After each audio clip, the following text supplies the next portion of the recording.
오늘 우리에게 주신 하나님 말씀은 시편 40편 말씀입니다. 시편 40편 1절부터 17절까지 말씀을 저와 여러분들이 한 절씩 교독하고 마지막 절은 합독하겠습니다.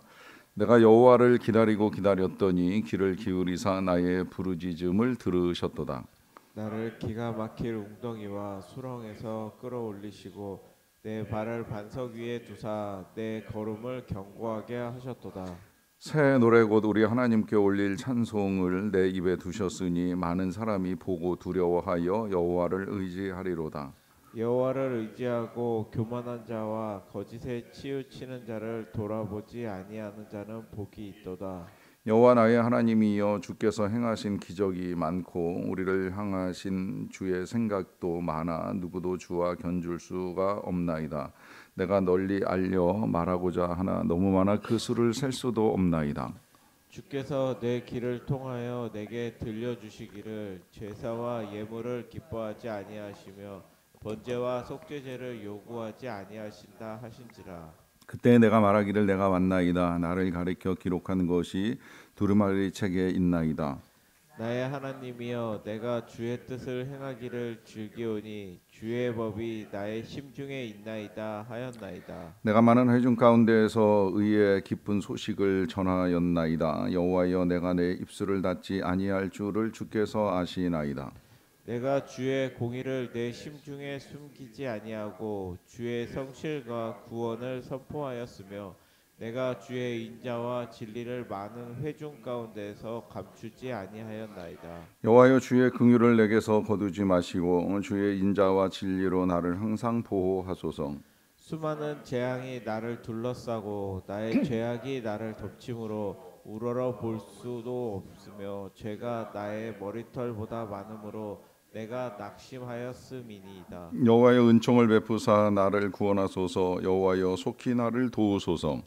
내 생명을 찾아 멀어라 하는 자는 다 수치와 낭패를 당하게 하시며 나의 해를 기뻐하는 자는 다 물러가 욕을 당하게 하소서. 나를 향하여 하하하하 하며 조소하는 자들이 자기 수치로 말미암아 놀라게 하소서. 주를 찾는 자는 다 주 안에서 즐거워하고 기뻐하게 하시며 주의 구원을 사랑하는 자는 항상 말하기를 여호와는 위대하시다 하게 하소서. 같이 읽습니다. 나는 가난하고 궁핍하오나 주께서는 나를 생각하시오니 주는 나의 도움이시요 나를 건지시는 이시라. 나의 하나님이여 지체하지 마소서. 아멘. 우리가 지난달에도 시편을 같이 읽었는데요. 그 시편을 읽을 때 시편에는 복이 있도다라고 하는 말씀이 자주 등장을 한다고 말씀을 드렸습니다. 시편 1편을 시작할 때부터 어떤 사람이 복이 있는 사람인가라고 하는 것으로 시작된 이 시편은 중간중간에 이제 다양한 형태의 복을 우리에게 소개를 해주고 있습니다. 내일 이제 묵상을 하시게 될 본문만 하더라도 가난한 자를 보살피는 자에게 복이 있음이여라고 하는 이제 말씀으로 시가 시작이 되는데, 이런 식으로 누가 복이 있는가, 어떤 사람이 복을 받는가 하는 것을 우리에게 잘 알려줍니다. 오늘 본문에서는 4절에 이렇게 말씀합니다. 여호와를 의지하고 교만한 자와 거짓에 치우치는 자를 돌아보지 아니하는 자는 복이 있도다라고 합니다. 여기 이제 오늘 40편 시편에서 분명하게 알려주는 복은 이제 하나님을 의지하는 자에 대한 복이라고 할 수가 있겠는데요. 하나님을 의지하는 자 어떤 복을 받는가, 이제 그들이 받고 누리게 될 복의 내용에 대해서도 몇 가지를 우리에게 알려줍니다. 첫 번째 복은 이제 하나님께로부터 응답을 받는 복인데요. 1절에 나옵니다. 내가 여호와를 기다리고 기다렸더니 귀를 기울이사 나의 부르짖음을 들으셨도다라고 합니다. 사실 우리가 하나님을 의지하는 가장 이제 확실한 이제 표현 가운데 한 가지가 기도하는 것이면은 틀림이 없지요. 그리고 그렇게 의지할 때 우리가 얻게 되는 복과 은혜는 그야말로 이제 하나님의 응답인데, 오늘 시인은 이제 그 사실을 분명하게 고백을 하면서 시를 시작하고, 그래서 이렇게 응답을 받는 사람, 또 응답을 받기 위하여 하나님을 의지하는 자는 복이 있도다라고 하는 사실을 분명하게 말씀을 합니다. 다만 이 과정을 이제 함께 표현을 하고 있는데, 그 과정은 기다리고 기다렸다라고 하는 말씀이지요. 자, 이 기다리고 기다렸다라고 하는 것은 뭐 잠깐 기다렸더니 응답이 즉각적으로 임했다는 의미가 아닙니다. 반복적으로 사용한 이유는 그 기다림의 시간이 짧지 않았다는 거예요. 긴 시간의 기다림이 있었다는 것이고, 또 때로는 그 긴 시간의 기다림 가운데 그만큼의 기도도 길어졌을 것이라고 여겨집니다. 하지만 분명한 건 그 기다림이 어느 세월이 흘렀든지 하나님께서 반드시 들으시고 응답하신다는 사실을 우리에게 알려줍니다. 문제는 이제 이 사람이 어떤 내용을 가지고 하나님께 부르짖었는가라고 하는 것인데, 부르짖은 내용을 2절에서 이렇게 알려줍니다. 나를 기가 막힐 웅덩이와 수렁에서 끌어올리시고 내 발을 반석 위에 두사 내 걸음을 견고하게 하셨도다라고 합니다. 지금 이 시인이 기도를 했던 상황은 기가 막힐 웅덩이와 수렁에 빠진 상황이라고 할 수가 있겠는데, 뭐 이것이 실제로 이제 웅덩이나 수렁에 들어가서 건져주세요, 살려주세요라고 기도를 한 것인지, 아니라면 인생의 가장 곤고한 시간을 맞이하면서 이 힘든 상황 속에서 벗어나기를 위하여 기도했는지는 정확하게 알 수가 없습니다. 다만 뭐 이런 상황에서 기도를 한다는 건 중요한 일이고, 또 기도할 수밖에 없는 상황에 이제 맞닥뜨리게 된 것이지요. 그래서 그런 상황에서 하나님의 도우심을 구하며 기도를 했을 것이 틀림이 없는데요. 주목해야 되는 건 그런 웅덩이와 수렁에 빠졌을 때 어느 정도 우리가 기도를 드릴 수 있을까요? 제가 생각할 때 우리는 그런 상황에 놓인다고 한다면 당장에는 이제 벗어나는 것, 빠져나가는 것, 이게 아마 제일 큰 기도의 제목이 아닐까라고 하는 생각을 하는 거예요. 그런데 하나님의 수준은 그냥 거기서 건져놓고 됐냐, 이제 충분하지라고 말씀하시는 분이 아니라, 조금 전에 읽었던 이제 이 말씀을 다시 보시면 내 발을 견고하게, 또 걸음을 내 발을 반석 위에, 그리고 걸음을 견고하게 하셨다라고까지 이제 말씀을 하십니다. 그러니까 그냥 건져내고 끝내는 것이 아니라, 건져낸 다음에는 그 다음 인생길을 걸어갈 수 있도록 그 발걸음도 인도해 주시고, 또 가는 길을 하나님이 탄탄하게 반석처럼 다져주셔서 다시는 진흙 같은 이제 수렁에 빠지는 일이 생기지 않도록 도와주신다라고 하는 것이죠. 그러니까 우리를 향한 하나님의 생각은 단순히 내가 이 고난에서만 벗어나는 것이 아니라, 고난을 뛰어넘어서 더 활기찬 인생을 살아갈 수 있는 은혜까지 이제 우리에게 허락하여 주신다는 거예요. 뭐 이런 사실은 뭐 다윗뿐만이 아니라 많은 사람들이 함께 경험한 일들이라고 생각을 합니다. 하나님이 그저 어려움만 피할 수 있도록 살려내 주시는 수준에서 끝나는 건 절대 아니라고 하는 것이죠. 하나님이 원하시는 우리의 삶의 수준은 그 이상으로 우리가 형통한 길을 걸어가면서 하나님의 영광도 나타내고, 더 나아가서는 많은 사람들에게 그 유익을 나누어 주고 또 하나님의 영광을 드러내는 이제 그런 삶을 살기를 원하신다는 거예요. 이제 그런 면에서 보면 우리를 향한 하나님의 생각은 우리 스스로가 나 자신에 대해서 생각하는 것보다도 훨씬 더 이제 많은 생각을 가지고 계시다는 것을 우리가 알 수 있는데, 다윗이 바로 이제 그 사실을 깨달으면서 이런 고백을 하는 거예요. 5절에 보시면 여호와 나의 하나님이여, 주께서 행하신 기적이 많고 우리를 향하신 주의 생각도 많아 누구도 주와 견줄 수가 없나이다. 내가 널리 알려 말하고자 하나 너무 많아 그 수를 셀 수도 없나이다 라고 합니다. 여기서 이제 다윗은 깨닫게 된 것이죠. 그것은 하나님이 자신을 위하여 기적도 많이 베풀어 주셨지만, 또 한편으로는 자신을 향한 하나님의 생각이 너무나도 많다는 거예요. 그래서 자기가 생각하지 못한 은혜를 베풀어 주신다는 것이죠. 그게 이제 실제로 이스라엘의 왕이 되고 또 많은 것들을 얻으면서 나누게 되는 이제 이러한 삶이라고 할 수가 있겠는데, 다윗이 목동으로 있을 때나 왕궁에서 사울을 섬길 때나, 혹은 사울왕에 의해서 쫓겨다니는 신세에 놓여 있을 때 감히 여기까지 꿈이나 꾸어봤겠습니까? 상상을 해봤겠습니까? 그런데 하나님께서는 그런 은혜를 베풀어 주신다는 거예요. 그러니까 그 많은 하나님의 생각 전하고 싶은데 이거 내가 다 헤아리지도 못하는 걸 감히 어찌 전할 수가 있겠는가라고 하면서 겸손하게 하나님의 크신 은혜와 생각을 이제 전달하고 있습니다. 여기서 또 한편으로 우리가 이제 더 확인을 하게 되는 것은 그만큼 우리를 향한 하나님의 생각, 생각이 많다는 거예요. 여러분, 우리는 우리 나름대로 교회를 다니고 신앙생활을 하면서 어느 정도 하나님에 대한 이해가 있다고 생각을 하고 살아갑니다. 과연 그것이 이제 어느 정도일지 뭐 사람마다 다르리라고 생각을 합니다만은 한 가지 분명한 사실이 있지요. 우리가 하나님을 아무리 많이 생각을 한다고 한들, 또 아무리 많이 이해를 한다고 한들, 역으로 하나님께서 우리를 생각하시는 것이나 우리를 알고 계시는 것에는 전혀 미치지 못한다라고 하는 사실입니다. 우리 하나님은 정말 24시간 우리를 생각하세요. 우리가 잠들어 있을 때도, 우리가 하나님을 잊어버리고 죄를 짓고 세상에서 분주하게 일해 나가는 동안에도 하나님이 우리를 향하여 시선을 떼시거나 마음을 멀리하신 적은 단 한순간도 없습니다. 다만 우리가 잊어버리고 우리가 분주해서 하나님을 생각지 못하는 시간과 날들이 있을 뿐이지 한순간도 하나님은 우리에게서 마음을 놓으신 적이 없다는 것이에요. 여기에 더하여서 우리는 스스로 알고 있다. 그래서 저는 자녀들이 뭐 내가 알아서 할게라고 하는 말을 인정하지 않는다고 말씀을 드렸습니다.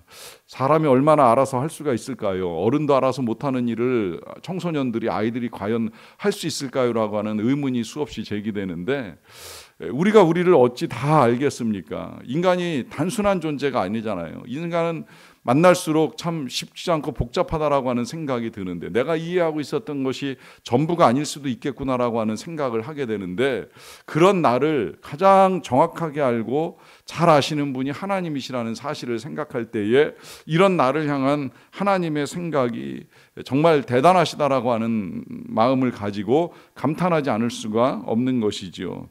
그러다 보니까 이제 여호와를 의지하는 자가 또 하나 어떤 복을 누리게 되는가? 그것은 그런 우리를 알고 계시는 하나님께 찬송과 영광을 올려드리는 일이라 할 수가 있겠는데요. 그래서 오늘 본문에는 이 다윗이 이제 여러 번 하나님을 찬송하고 또 하나님께 영광을 올려드리는 모습을 보게 됩니다. 예를 들면 3절에 새 노래 곧 우리 하나님께 올릴 찬송을 내 입에 두셨다라고 하면서 또 다른 새로운 은혜를 경험하며 하나님을 찬송하며 나아가는 것을 볼 수가 있겠고요. 9절에서도 많은 회중 가운데서 의의 기쁜 소식을 전하였나이다라고 하면서 하나님이 하신 일들을 찬양하며 영광을 돌립니다. 또 10절에서는 주의 공의를 숨기지 아니하고 주의 성실과 구원을 선포한다라고 하면서 고백을 하기도 하고요. 또 내가 주의 인자와 진리를 많은 회중 가운데서 감추지 않고 드러낸다라고 하는 이런 고백들을 통하여서 자기 자신이 이제 하나님의 영광을 드러내고 또 이 일을 통하여 하나님께 쓰임 받는 이제 복을 누리고 있다는 사실을 우리에게 보여주고 있습니다. 그러하기 때문에 이제 우리가 하나님을 의지하며 나아가야 한다는 사실은 너무나 분명하고요. 그렇다면 우리가 어떻게 의지해야 되는가? 오늘 본문 이제 하반절은 바로 그 사실을 이제 우리에게 알려줍니다. 하나님을 의지한다. 뭐 한마디로 말씀을 드리면 기도라고 할 수가 있겠는데요. 그 기도를 어떻게 드리는가? 오늘 본문 이제 하반부에서는 상당히 여러 가지로 그 기도를 드리는 모습을 우리에게 보여줍니다. 먼저 11절에 보시면 주의 긍휼, 주의 인자, 진리로 보호해 달라라고 하는 이 요청을 통하여 하나님의 긍휼과 인자하심을 간구하는 모습을 보여주고요. 그러는 가운데에 오늘도 회개를 포기하지 않습니다. 12절에 보시게 되면 수많은 재앙만 나를 둘러싼 것이 아니라 죄악이 나를 덮치고 나의 죄가 머리털보다도 많음으로 낙심하는 일을 하게 된다라고 하는 고백을 해요. 그러니까 지금 다윗은 회개도 함께 하나님께 드리고 있는 모습을 보여줍니다. 그러면서도 또 한편으로는 자기가 겪고 있는 재앙, 이 재앙을 보시게 되면 주변에 이제 사람들로 인해서 겪고 있는 어려움도 숨기지 않아요.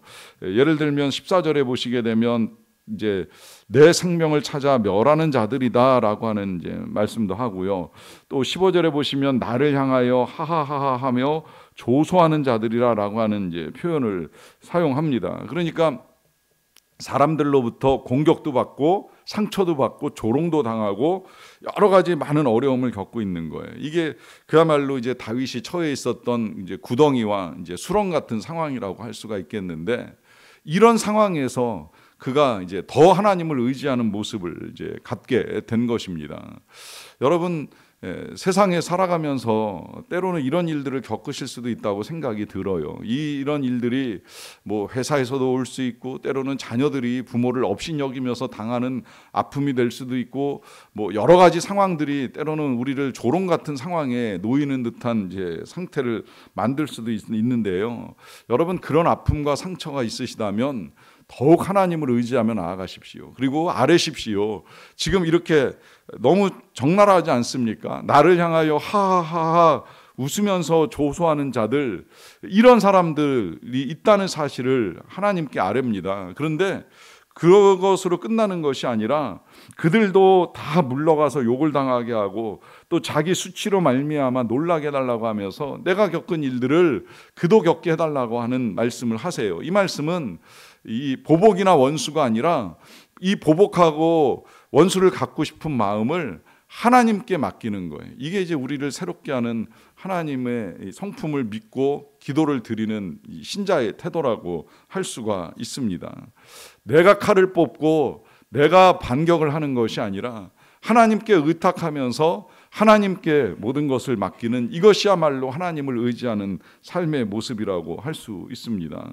그러는 가운데 다시 한번 그는 16절에 이제 이런 고백을 합니다. 주를 찾는 자는 다 주 안에서 즐거워하고 기뻐하게 하시며 주의 구원을 사랑하는 자는 항상 말하기를 여호와는 위대하시다 하게 하소서라고 하면서 자신이 드리는 이 모든 기도에 대한 응답은 궁극적으로 하나님께 영광이 되고 하나님의 이름을 높이는 것으로 쓰임받기를 원하는 것으로 시를 마무리하고 있습니다.